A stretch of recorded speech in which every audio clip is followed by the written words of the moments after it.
কিছু বললেই রাজাকার বানিয়ে দেয়, কিছু বললেই এই করে দেয় দিনের পর দিন। তো 14 তারিখ রাত ছিল গালি দিলি কেন, 15 তারিখ রাত ছিল হচ্ছে মারলি কেন। এত রক্তাক্ত একটা পট পরিবর্তনের পরে নতুন নতুন স্বপ্ন ডানা মেলবে, এটা তো অন্যায় কিছু নেই। যারা স্বপ্নও দেখছেন না তাদেরও দুশ্চিন্তা আছে যে আওয়ামী লীগের মতোই আরেকটা শাসন ব্যবস্থা যেন আমাদের কাছে জেকে না বসে। শিরোনামটা আমাকে আকৃষ্ট করেছিল, অপাংতেয়। এখানেই বসে বসে ভাবছিলাম যে একভাবে তো আছেই যে অপাংতেয় কারা, এবং এটা যে প্রথমবারের মতো হচ্ছে অভ্যুত্থান, সমাজ বিপ্লব বা যে কোনো ধরনের রাষ্ট্র বিপ্লবের পরে, এইটা ঐতিহাসিকদের বা সেই অর্থে সমাজচিন্তকদের আলোচনায় আছে। খুব ছোট্ট করে আমার মনে পড়ছিল বলেই বলছি যে রণজিৎ গুহ ভারতের স্বাধীনতা আন্দোলনে যাদের স্বর ছিল না, রণজিৎ গুহ আমাদের সাবঅল্টার্ন হিস্টোরিয়ান, তার একটা থিসিসই আছে যে সবসময়ই জাতীয়তাবাদী ইতিহাস যেভাবে ইতিহাস লিখেছে, সেখানে ইতিহাস লিখবার একটা পদ্ধতি হচ্ছে যে এটা, ওনার শব্দ হচ্ছে স্টিমুলি আর রেসপন্স, যে এলিট উচ্চবর্গীয় নেতা কিছু একটা বলেছেন, তারপরে জনতা জেগেছে। তো সোহেল খুব পরিষ্কার করেছে যে গণ অভ্যুত্থান এবং মানুষের যেই এই অভ্যুত্থানটা ঘটানোর জন্য যেই বিদ্রোহ, সেই বিদ্রোহটা আসলে কোনো এসের ক্ষেত্রে ঘটেনি। এবং খুবই ভালো উদাহরণ যে একই তর্ক একই ইসে আমরা যাওয়া। আপনি দেখবেন যে বাংলাদেশেরও জাতীয়তাবাদী রাজনীতির ধারায় আপনারা একই জিনিস দেখতে পাবেন। স্বাধীনতার ঘোষক বিতর্কের কথা বলা হচ্ছে যে যেন ওই 27 মার্চ বা স্বাধীনতার ঘোষণার আগে আমাদের 69 ছিল না, আমাদের 52 ছিল না, আমাদের আর কিছুই ছিল না, মানুষ ঘুমাচ্ছিল, একজন সিঙ্গা ফুকেছেন আর বাকি সবাই জেগে গেছে। এই যে মানে রাজনীতিবিদদের ভাষায় দেখবেন যে জনগণ কথাটা তারা এত মানে ফাঁপা বুলি হিসেবে ব্যবহার করে। সম্ভবত দুটো গোষ্ঠী, এক হচ্ছে সাংবাদিক, এলাকার জনগণ মনে করেন, আমি জানি না কিভাবে জনগণ ওনাকে জানালেন, তেমনি দেখবেন যে রাজনীতিবিদরাও সারাক্ষণ জনগণের জবানে কথা বলতে থাকেন, জনগণ এটা চান, জনগণ এটা চান। তো এখন জনগণ কি চান? আমি বরঞ্চ জনগণের নির্লিপ্ততা নিয়ে আগ্রহী, নিষ্ক্রিয়তা নিয়ে আগ্রহী। কেন ঠিক 24 জুলাই মাসের আগ পর্যন্ত বাংলাদেশের মানুষ, আমার মনে হয় না যে আওয়ামী শাসনকে কেউ পছন্দ করতেন, বেশিরভাগ আপামর মানুষ, কিন্তু তারা তো নিষ্ক্রিয় ছিলেন, তারা তো নির্লিপ্ত ছিলেন। এটা কি কেন? এই নির্লিপ্ততাকে বরঞ্চ আমি বুঝতে আগ্রহী একটু। ঠিক একটা বিদ্রোহ, একটা বিপ্লব ঘটিয়ে ফেলবার আগের 15-16 বছর কেন মানুষ এত নিষ্ক্রিয় থাকলেন? কিভাবে এটা সম্ভব হলো? আমার মনে হয় যে এখানে নির্বাচনী গণতন্ত্র, মানে আমি খুব সংক্ষেপে মানে এই আলাপ শুনতে শুনতে, হুজাইফাদের আলাপ শুনতে শুনতে যেটা মনে হলো, এবং উপমারও শুরুতে বললেন যে যেই প্রশ্নটা, যে নির্বাচনী গণতন্ত্রের ক্ষেত্রে সংস্কার তো আসলে 90-এর গণঅভ্যুত্থানের পরেও হয়েছিল সরকার পদ্ধতির। আমরা রাষ্ট্রপতি শাসিত সরকার ব্যবস্থা থেকে সংসদীয় গণতন্ত্রে গিয়েছি। তারপরে আমরা 4টা অন্তত নির্বাচন পেয়েছি, যে নির্বাচনে মানুষের মতের প্রতিফলন ঘটেছে বলে মেনে নেওয়া হয় সমস্ত সহ।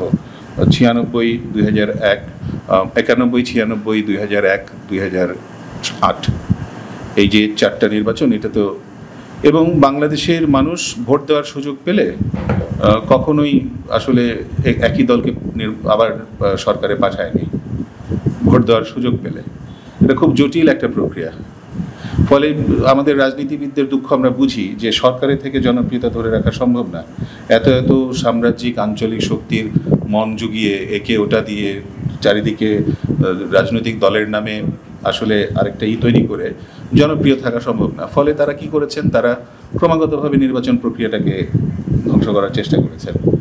ফলে মানুষ পরে যে 8-এর পরে যে আর কোনো নির্বাচন আসলে হলো না, এটা নিয়ে মানুষ নিষ্ক্রিয় ছিল। হয়তো আওয়ামী লীগের বিকল্প নাই নীতি, মানে যেই ন্যারেটিভ, সেটা সাকসেসফুল ছিল, কিন্তু মানুষ আসলে নিষ্ক্রিয় ছিল।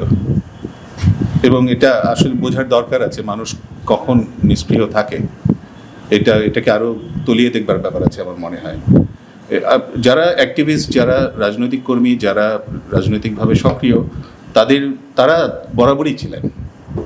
বরাবরই ছিলেন 18 দিক থেকে একটু পরিবর্তন। আমি যেটা দেখি যে এই অভ্যুত্থানের কাছে মানুষের প্রত্যাশা কী ছিল। শুরু হয়েছিল চাকরির আন্দোলন হিসেবে, আওয়ামী আমলে তৃতীয় কি চতুর্থ চাকরির আন্দোলন হিসেবে।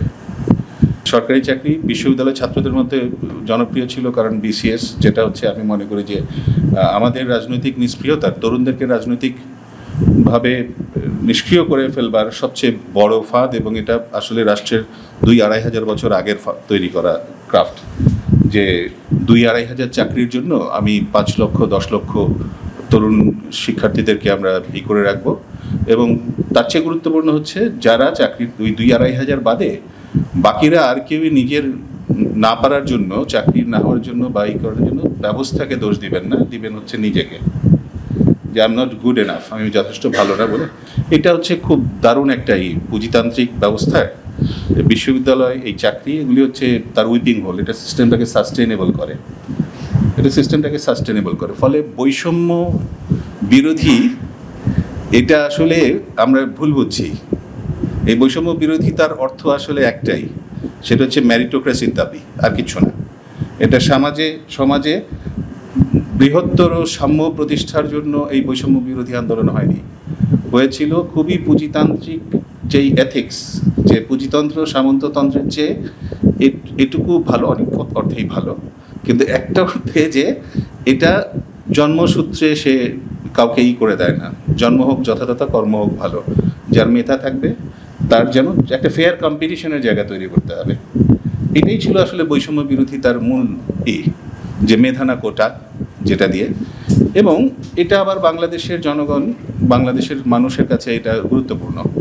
সন্তানদের চাকরি, কৃষি ব্যবস্থা ধসে গেছে, কৃষি অর্থনীতির শেষ, মানে সামাজিক শ্রেণী উত্তরণের একটা মাত্র জায়গা, সেটা শিক্ষা, এবং শিক্ষার মধ্য দিয়ে বিসিএস, সরকারি চাকরি।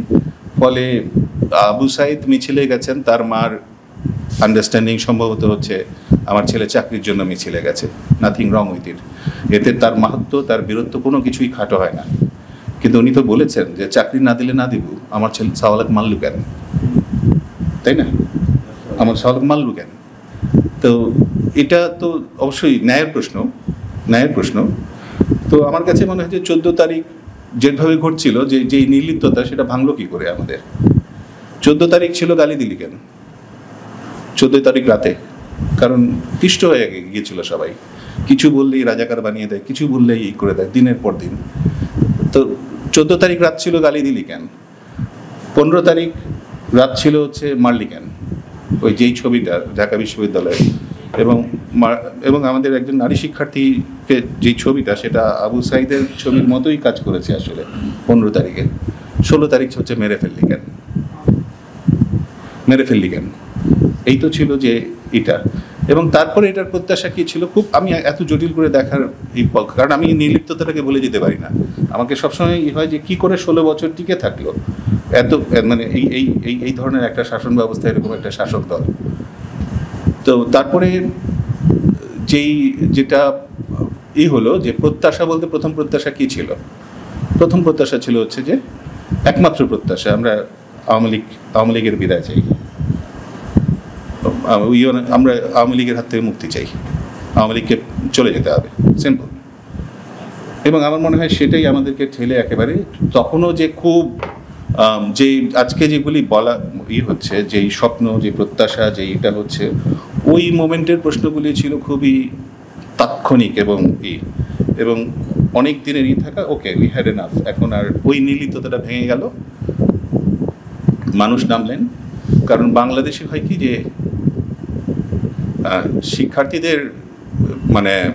শিক্ষার্থীদের গায়ে হাত দেওয়া, শিক্ষার্থীদেরকে মারা বাংলাদেশের জনগণ নিতে পারে না।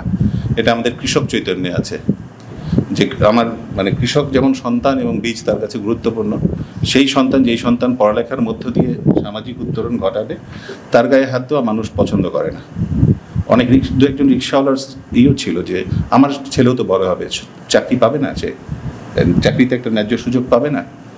তো এটা আসলে আমরা ভুলে যাই, যেটা একইভাবে ইতিহাস কীভাবে হয়ে যায়, এই 52 সালের আন্দোলন বাংলাদেশের বোধহয় একমাত্র জাতীয় ইতিহাসে একমাত্র অধ্যায় যেটা নিয়ে খুব কোনো কুতর্ক নাই, ভাষা আন্দোলন। তো ভাষা আন্দোলনও তো আসলে চাকরির আন্দোলনই ছিল, চাকরির আন্দোলন ছিল। রাষ্ট্র, এটা মাতৃভাষার আন্দোলন তো ছিল না, রাষ্ট্রভাষার আন্দোলন ছিল। রাষ্ট্রের ভাষা যদি বাংলা না হয় তাহলে আমাদের শিক্ষার্থীরা যারা বিশ্ববিদ্যালয়ে আছে তারা চাকরিতে, সরকারি চাকরিতে সুযোগ করে নিতে পারবে না। এটাই ছিল। আজকে কিন্তু একটা সংস্কৃতি কারখানায় ঢুকে জাতীয়তাবাদের আবেগ, ধরো আবেগে এই হয়ে এটার মানে পুরো চেঞ্জ হয়ে গেছে। মায়ের ভাষা, এটা নিয়ে একটা অদ্ভুত আবেগের বুদবুদ আছে, কিন্তু মৌলিক অর্থনৈতিক মুক্তির প্রশ্নটা, শ্রেণী উত্তরণের যে স্বপ্নের প্রশ্ন, সেটা নাই। তো একইভাবে 52 প্রশ্নটা যেমন আমরা দেখছি না, তেমনি আমার মনে হয় খুব চাছাছোলাভাবে দেখবার কিছু সুযোগ আছে। আর এরপরে অবশ্যই একটা এত রক্তাক্ত একটা পট পরিবর্তনের পরে নতুন নতুন স্বপ্ন ডানা মেলবে, এটা তো অন্যায় কিছু নেই।